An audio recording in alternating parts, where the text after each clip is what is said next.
Kurt Hofschneider learned to fly at Westfield and Hadley airports in 1949. He flew as a traffic reporter for radio station WHWH in Princeton and flew Twin Otters and Twin Beaches for Princeton Airways and later DC-3s and DC-9s. He flew for CBS before the advent of television helicopters and covered the Ted Kennedy Chappaquiddick tragedy and the Attica prison uprising. He also served as a corporate pilot for the Menon Company and was on the cover of Professional Pilot in 1983, along with other members of his flight crew. For more than 25 years, Kurt and his restored 1942 de Havilland Tiger Moth made headlines and were in the newspapers dozens of times.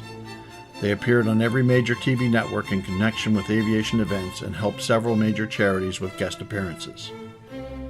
Paul Jordan and Kurt were both airline pilots flying for different airlines and good friends when they partnered to buy November 39 Delta Hotel. In 1970, Jordan was flying for Seaboard World Airlines. He was driving to a glider field in Belgium when he saw a biplane landing at a grass strip near Brussels. Jordan contacted Hofschneider, and soon they became the new owners of Tiger Moth 39 Delta Hotel. When they were ready for the restoration, Kurt was furloughed from Overseas National Airways and flying at Twin Beach out of Linden Airport. Don Maxwell was a furloughed National Airlines engineer working as an A&P mechanic at Linden Airport. When Hofschneider and Jordan told Maxwell about their desire to do a full restoration of 39 Delta Hotel, he agreed to assist in the rebuilding process. Paul and Kurt ended up spending a bundle of money and 7,500 man-hours of labor in the restoration. But when the airplane emerged 2 years and 8 months later, it was absolutely gorgeous. It was chosen as the Antique Champion at Oshkosh Air Show in 1973. In 1974, it won the Restored Antique Championship at the Reading Air Show. That same year, it won Grand Champion at the Brookhaven Show and Grand Champion at the National Antique Airplane Association Air Power Museum at Blakesburg, Ohio. The TV show Wild World of Sports did a segment on Hofschneider and a program about the old Rhinebeck Aerodrome in New York State. Kurt also participated in flybys with the U.S. Air Force Thunderbirds before hundreds of thousands of spectators at McGuire Air Force Base and with the Navy's Blue Angels at Willow Grove. When the USS aircraft carrier Intrepid first docked in New York, Kurt flew the Tiger Moth down the Hudson River to welcome her. Later, when Kurt was the Intrepid Air Museum flypass coordinator, he led a formation flight of 50 antique airplanes down the Hudson River to help celebrate Newark Airport's 50th anniversary. With Kurt in the lead aircraft was his good friend, actor Arthur Godfrey. During a special day set aside to honor John Petlak, the only flying tiger from New Jersey, Kurt flew over John's hometown of Perth Amboy. At the invitation of John Hadley, son of the founder of Hadley Field, he did a flyby for the dedication ceremony of a monument on the site of the old airport, which is now a shopping center. November 39 Delta Hotel has met some very distinguished people in her day. Amongst many stars, famed aerobatic pilots Bob Hoover and Art Scholl, former FAA Inspector Ben Rock, FAA Northeast Director Arlene Feldman, and Danielle and Monique of the French Connection. Entertainer Arthur Godfrey flew her. Actor Cliff Robertson has flown in here. News anchor Jim Jensen has been one of the passengers, as has Jim Ryan of Good Morning America. And of course, our old pal Snoopy.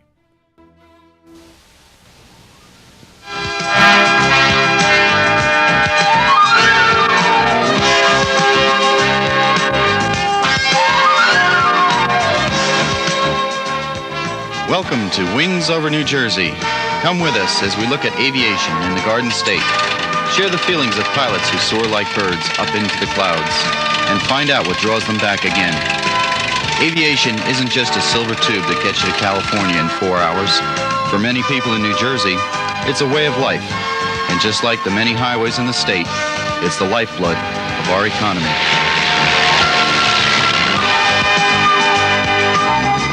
Keith Ferris, world-renowned aviation artist. His pictures are in the National Air and Space Museum. Sitting next to him, we have Kurt Hofschneider, who is without a doubt one of the most famous antique airplane pilots in the state of New Jersey.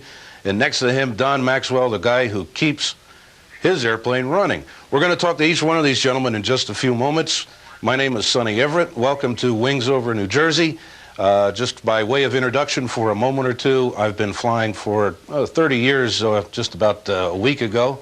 I've grown up in and around New Jersey, learned to fly in this state, And unfortunately, I don't live here now, but I do work at a lot of air shows and serve as an MC here at the Sussex Air Show. I hope some of you have had the opportunity to attend.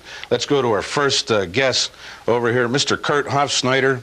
Welcome to Wings Over New Jersey. Thank you, Sonny. Kurt, you have a de Havilland, 1939 de Havilland Gypsy Moth. Tiger Moth. Tiger Moth. Tell me about the airplane.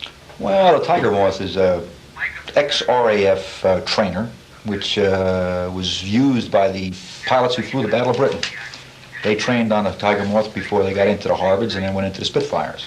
Now, wait a minute. This is a little biplane. What's the horsepower of it? 130 horsepower. Okay, what was the next airplane they went into? Harvard, 450 horsepower. 450 horsepower. So it was like the primary trainer for the RAF pilots. Exactly. Okay. Exactly, just like our Stearmans. All right. How did you come by this airplane? How did you get it? How did it wind up here in New Jersey?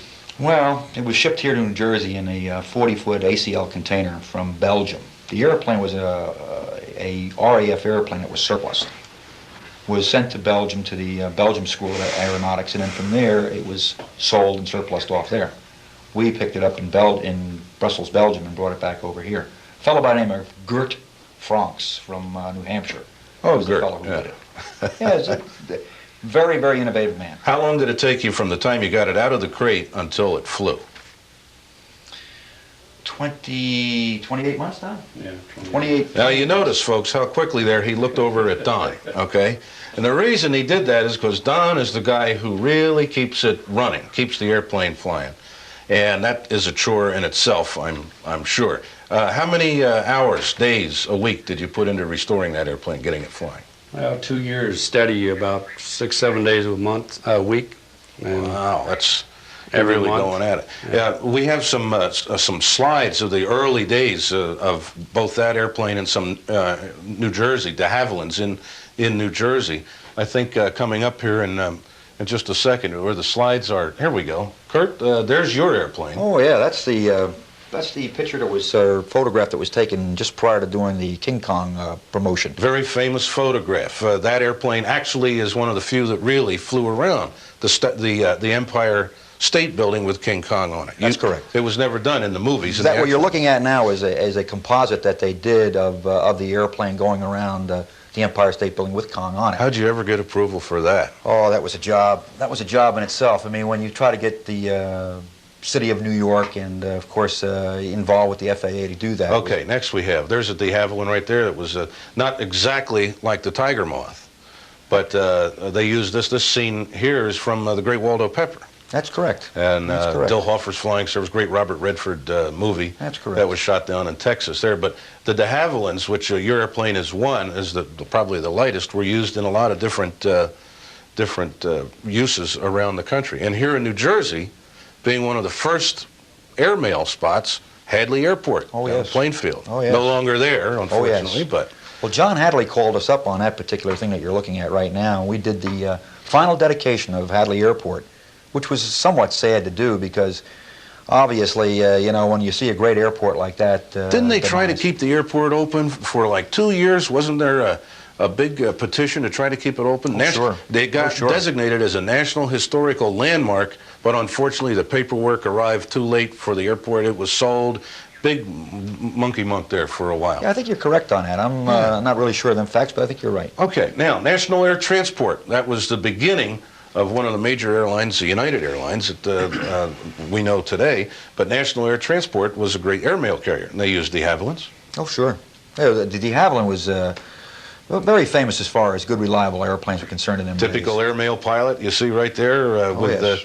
the warm leather jackets on and the dapper little mustache and the always with the hair slicked down. And yeah. probably, that's not quite you, but I know you get in your obviously makeup it's not me, Sonny, really. Okay.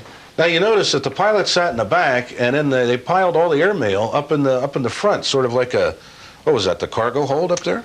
Well, I believe that they tried to put as much mail as they possibly could in them airplanes in them days, and of course, you know, them pioneers were really great people. Sure. Now these are pictures right from the hangar. Those are photographs that were given to me by John Hadley when that Hadley Airport down alongside of Route 287, down where that industrial park is. That's now. correct.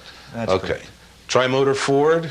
Tri-motor Fords were in there. A few other airplanes were in there. Great shot. That airport was the first airmail stop on the East Coast. Well, I think that New Jersey really lost a lot of history when Hadley Airport closed up. Unfortunately. I think it should have really had some more bearing in it. I don't even think there's a sign there anymore. But nonetheless, There is a monument there. There is. Okay. There is a monument there in front of the. I stand corrected. In front of the hotel that's there. Okay. Good shot of the old hangar there. You can see the Pitcairn Aviation. Oh. Out of north side of Philadelphia there in Norristown, Pennsylvania. Oh, yes. An aerial view of the hangar.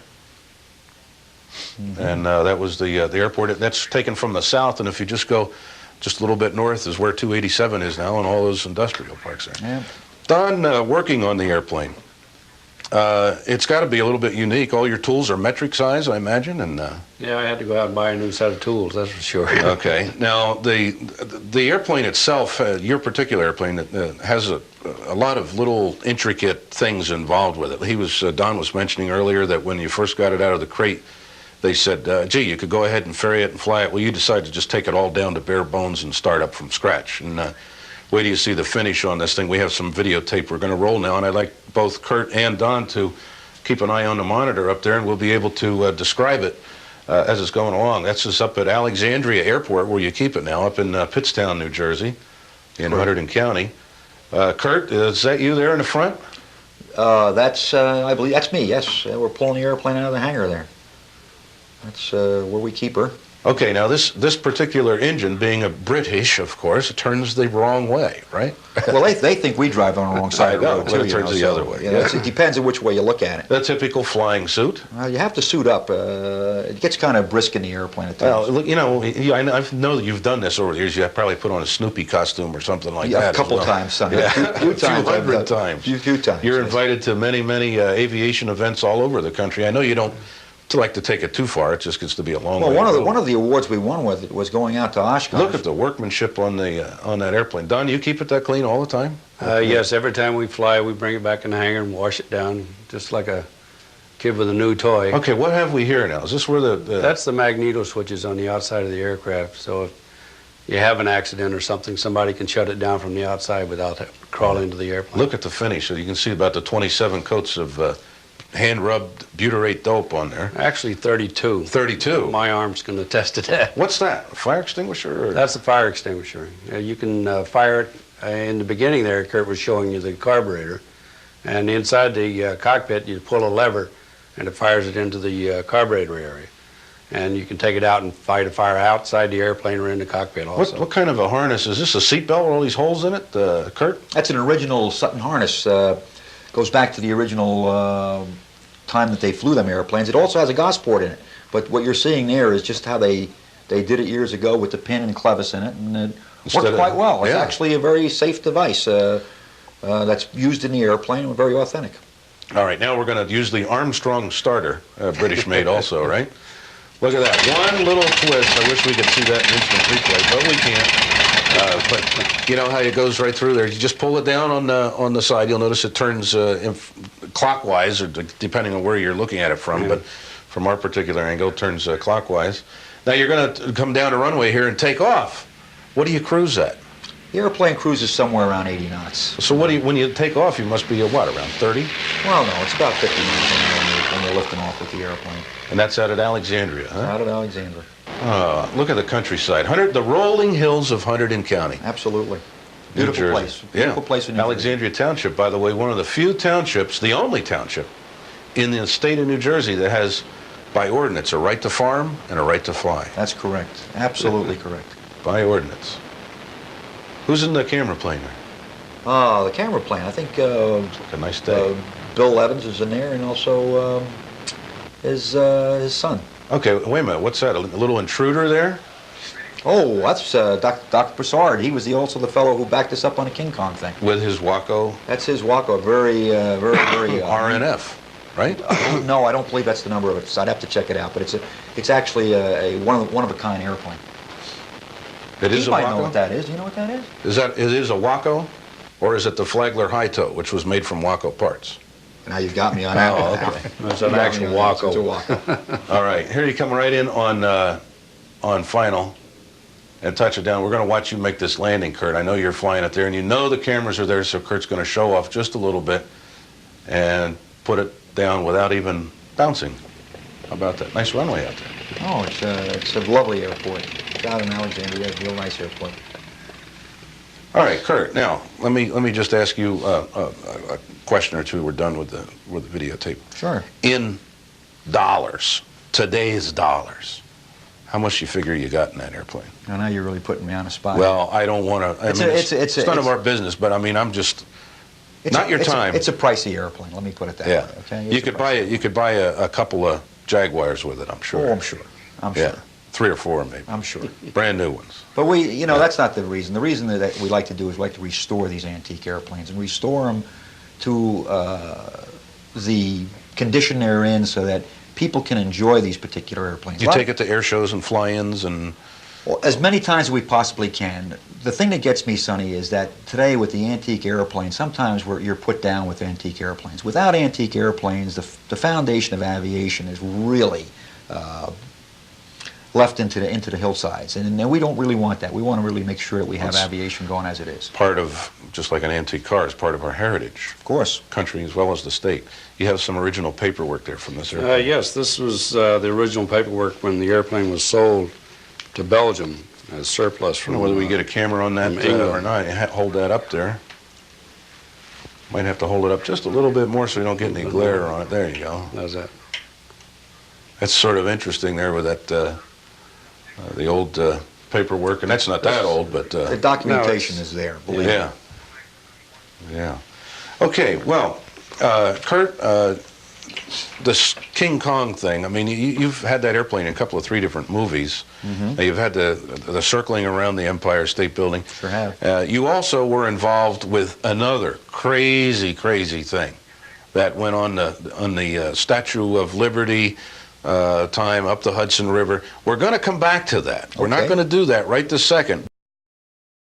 One day in 1983, Kurt received a call from the Helmsley Spear Corporation, then owner of the Empire State Building. They wanted to mount a huge King Kong replica on the top of the skyscraper in honor of King Kong's 50th anniversary.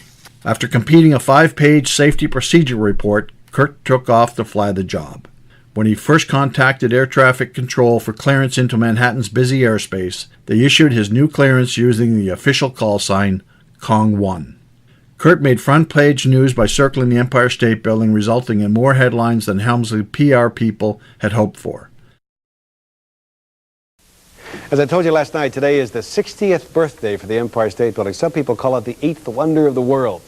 Probably because it went up in about a year. These days, it can take that long to fix a few holes in a highway. Steve Powers got the lowdown high up about one of the city's best-known landmarks. Okay, let's get this out of the way right at the top. King Kong, the movie that made the Empire State Building, which opened just 2 years before, a hit. More about that and the truth about the damsel in distress Fay Ray later. To talk about the Empire State Building on this, its 60th birthday, is to talk about superlatives. 2.5 million visitors a year, viewing 5 states on a clear day. Today, maybe you'll see 125th Street. The size of the place is 102 stories of limestone and granite, with a mast on top that was supposed to moor dirigibles but never did. Just made the building bigger. When it was being built, Joe Carbonell was 16 years old, a water boy. I didn't have any sense of awe concerning it. Later on, when I had time to think after I left it, I said, gee, I worked on the building. I helped build that building.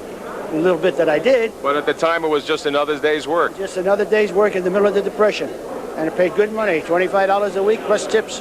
When the building finally opened, it was hailed as the 8th wonder of the world. The opening ceremony featured Governor Franklin Roosevelt and ex-Governor Smith. When I came up in the elevator, I went so high that I expected to get above snow level. Because of its height, the building has not been without its problems. Over the years, 30 people have committed suicide from its upper floors. There have been difficult-to-fight fires. Then back in 1945, a B-25 in the fog crashed into the 79th floor of the Empire State Building, killing 14 people. But the Empire State is more known as a great landmark where, back in 1964, they added floodlights for the opening of the New York World's Fair, and where Frank Sinatra and Gene Kelly and friends danced on the town. and where Fay Ray was supposed to have been given a hand by the big ape. This is the truth. Were you really ever near the Empire State Building when you were supposed to be, in Kong's hands? Never. No, that's the magic of movies. It's true that there are buildings that are even bigger. And it's also true that from time to time, a millionaire or two will say they're going to construct something that'll push their egos even higher. But when it comes right down to it, when you're talking about the magic of buildings and structures, there's only one Empire State Building, and it's here in New York. Steve Powers, Fox News, Channel 5. 8:48 is the time. When I discovered that Dick Oliver and I had some similar vacation time a couple of weeks ago, I said to Ollie, "Come fly with me." Well, to my amazement, he said, "Okay," and we did it in the interest of ratings.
November 39 Delta Hotel was retired in 1994, and thanks to the efforts of General Metcalf and Keith Ferris, it's on permanent display at one of the world's largest and most prestigious military aircraft museums, the U.S. Air Force Museum at Wright-Patterson Air Force Base in Dayton, Ohio. After a very full and rewarding life, Kurt Hofschneider slipped away from us in February of 2017 at the age of 83. We miss you, buddy.